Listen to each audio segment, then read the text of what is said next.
On to the third question, which is going to lead us into our message discussion, I think, because I think it ties in, but we'll start with this one. This is a really, really, really good question, well thought out by the person. I know the heart of the person who sent this in was in the right place.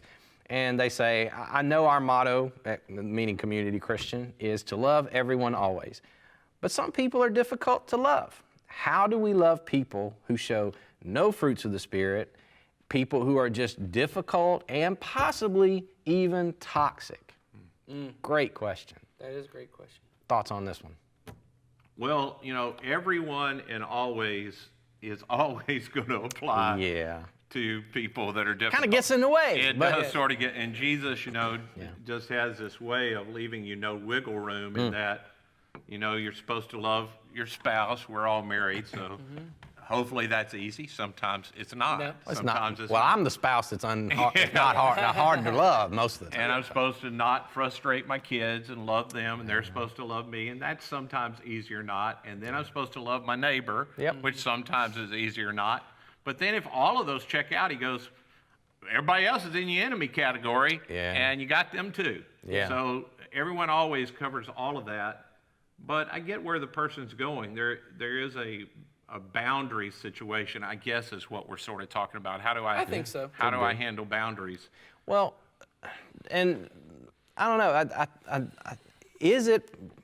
Well, it is, because Jesus told us to. Is it possible to love your enemies and still create boundaries that are healthy for both of you? It must be possible, or else Jesus wouldn't have told us to do that. Well, and I would even argue that it's not even an enemy thing. I think boundaries look different with different people. Oh, absolutely. But every healthy relationship, I have boundaries with my wife. And me and my wife are the closest human relationship I can have. But even in that, now the boundaries are different, and they're drawn at different places than an enemy is. She gets to have access to parts of my life that they obviously don't get to. But even within every relationship, there are things that are appropriate and acceptable, and then there are things when they happen that I have to say that is inappropriate. Even if it were my wife to have done it, it would be necessary for me to say that is inappropriate, that is unacceptable, or obviously vice versa. There's certainly been things she said to me, that is inappropriate, that is unacceptable. But even the act of drawing boundaries, no matter who it's with, I think is an act of love. Oh, yes, that's absolutely. what I was going to get. I'm glad you brought, because that's exactly where I was going. I think every relationship where there are no clear boundaries, love gets overtaken by kindness and passive aggressiveness. Of I'm kind until you get too far into my boundary stuff, and then I get passive aggressive or aggressive if you're me. Yeah, one of the other. I either am passive aggressive or you're too far. Boundaries are a way, it's all it is, and I love the way Henry Cloud says it, is it's just really what we say it is they're property lines. This is my responsibility, this is your responsibility, and every relationship has to be clean on that. And this is my part of this is your part of this, and I think parents and children mess that up all the time. There are parents that want to step over into kids when they're at all ages, into doing for them or controlling them. And there are kids that are willing to give up boundaries for a while for the sake of what they can get out of a parent. You know what I'm saying? And I just think all of that's really important. Well, and I think it's really difficult, and I think you kind of said this when you're talking about without boundaries, it's really hard to tell whether I really love the person or whether I'm just using the person or I myself am being used. And I think in those situations it's tough. I know in my personal life, you talked about kid-parent relationships, and Henry Cloud, who you mentioned before, has a book called Boundaries, and he has several. He's the one that's popularized that whole phrase in our culture. Right. That culture was. He's the one that brought that up. I remember he's a psychologist, and I remember him writing in one of the versions. He has it for all different kinds of things, parenting. Boundaries for that chair. Right. Yeah, he's got it, because once you get one kind of idea, he's got to keep bringing it up. But he's got one about boundaries for parenting, and so he talks about developmentally for children that one of the first places actually happens when they're about 1 or 2, and they start the thing of, I don't really need you anymore. I'm going to go, it's the little first step of independence of, no, I do it by myself. No, I do it by myself. And one of the hard things he talked about is, he said, this is the fight for most parents in a relationship, is that is one of the toughest pull-aways, and it's only going to get harder and harder as they go. For me to differentiate myself from my child, and I'm my own person, and they're their own person. But we do that in every relationship. And what ends up happening is I begin to, if I don't have proper boundaries, I start expecting things out of you that I really should be handling myself that you can never actually fulfill. You can never actually do for me. Or I allow you to expect things out of me that I can't fulfill for you.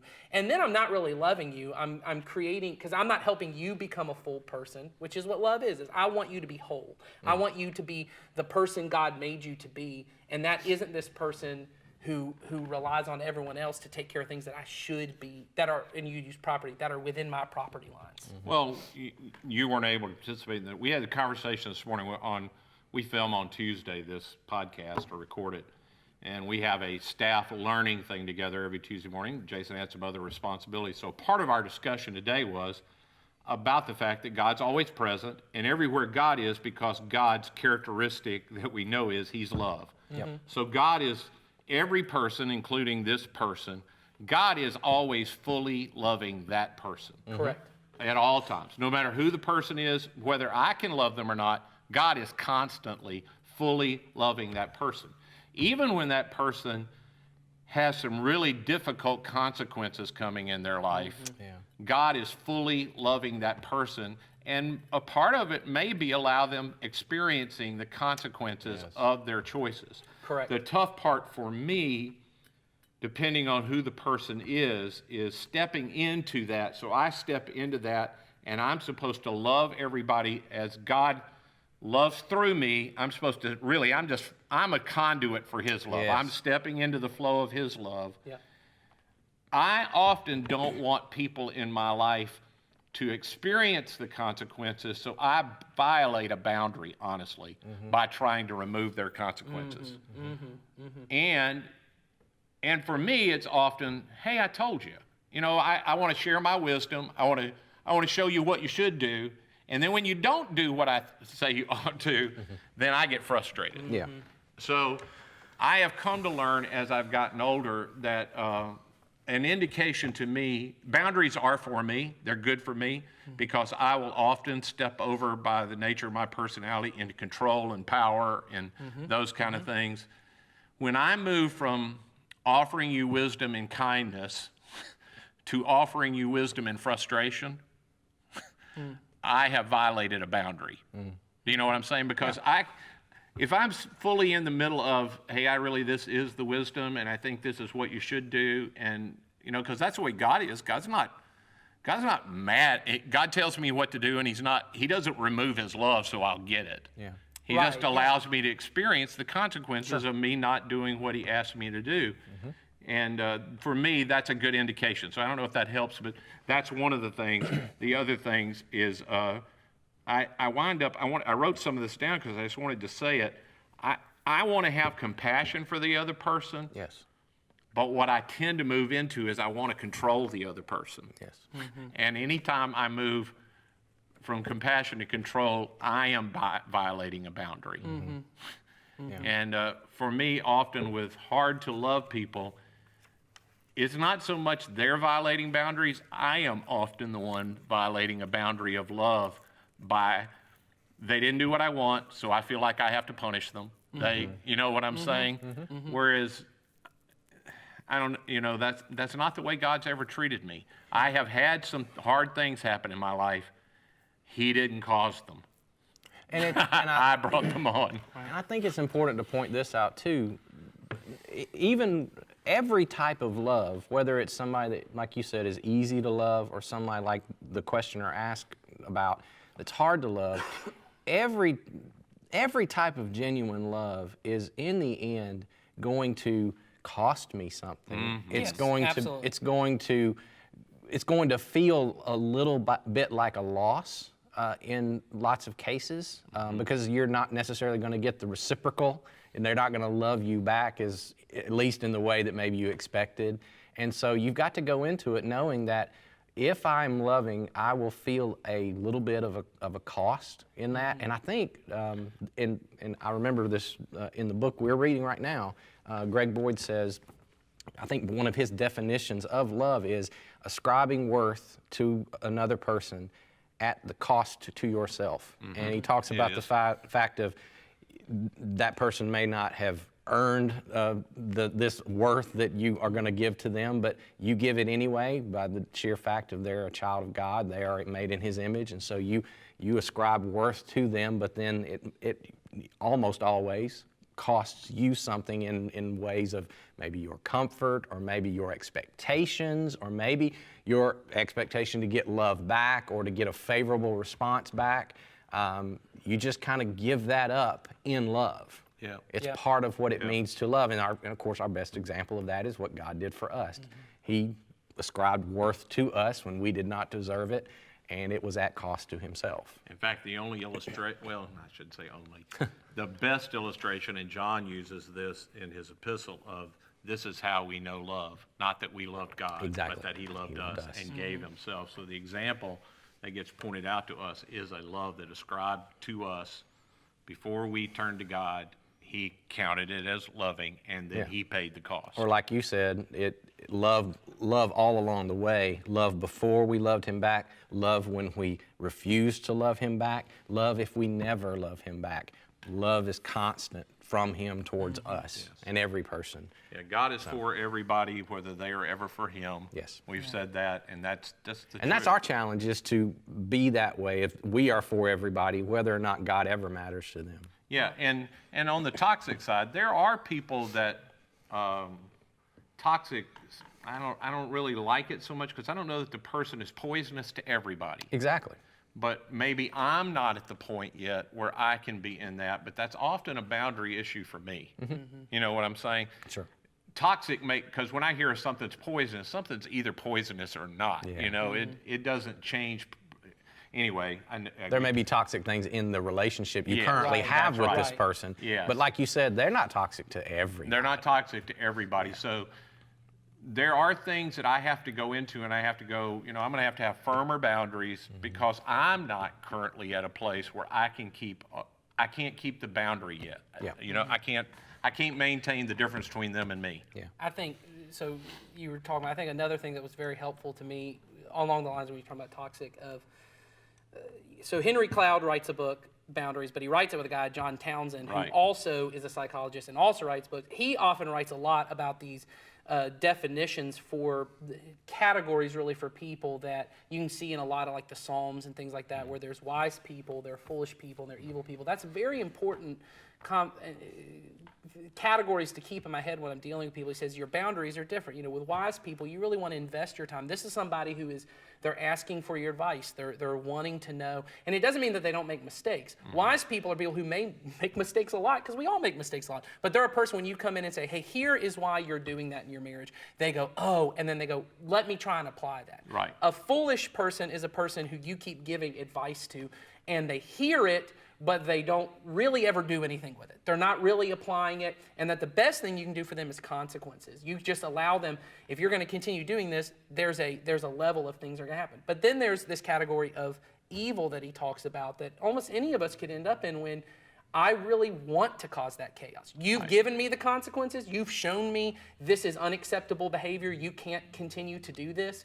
And for an evil person, the fact that they continue to do it with the consequences shows maybe they enjoy that part of it. Maybe they enjoy the chaos that is thriving in that. Like you said, it doesn't mean that they're toxic with everybody, but maybe the combination or what this relationship, there are toxic things that are happening. And with that person, you have to put up strong boundaries where you're saying, maybe we can't really spend time together in this capacity or the way that we're doing this right now. Yeah. And the hope always is, and if we wanted to make this the whole podcast, we could probably talk about this. Jesus has illustrations in the life of Jesus that I could point out his interactions with wise people, with foolish people, and with evil people. And the hope is always that the person will become wise. Absolutely. He doesn't ever write anybody off. But there are ways I interact with you that let you know, I know where you are. Right. Yeah. I know where you are, and so I'm going to try to treat you that way, but it is still loving. Yeah. Absolutely. It is still loving for that Because the hope is sake. to restore this person, but that's the final thing I would say for people like us, and I think a lot of people are in this category. You're talking about wanting kind of almost control. I have to remind myself I can't fix anybody.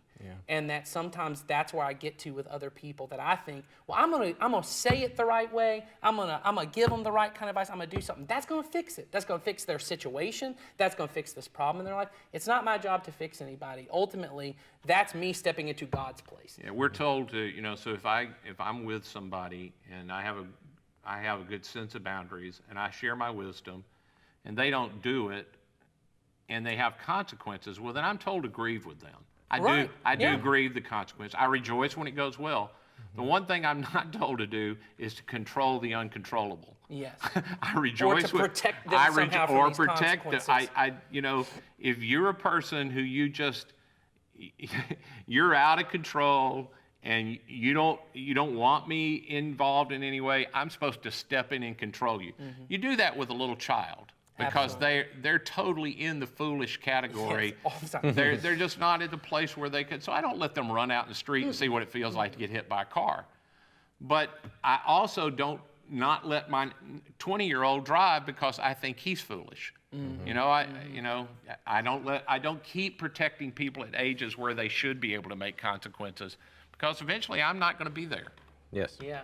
Yeah, and it's just not loving, because It's in not. the end, because even if you're like, well, I won't be there, but someone else will be there and they'll take care, it still doesn't matter. They are not becoming the person God I'm designed violating them their to be. personhood. I am violating their personhood, their free will, all the things that we've talked about before. God loves us enough to allow us to make bad choices sometimes.